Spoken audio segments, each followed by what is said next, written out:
All right, the other piece of machinery I needed was this. So this is a very old CNC router that I'd used to make custom mazes and puzzles for my friends' kids and alphabet things.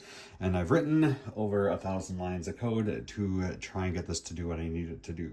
So if it works, I will give everyone a secret discount dropped below in the description or posted in the comments. And you can be one of the first people to get the product we're making with this. So let's, please work, see if it works. Yes!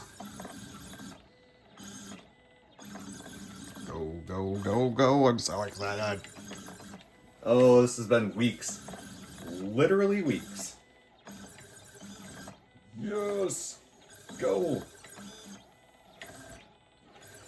That's it. Secret discount for you down below. I'm so jazzed this thing is finally working. My workflow is not elegant, but it does work. So step one is complete. A working prototype. We got it. Thank you for all of your support. Secret discount below. Heck yeah.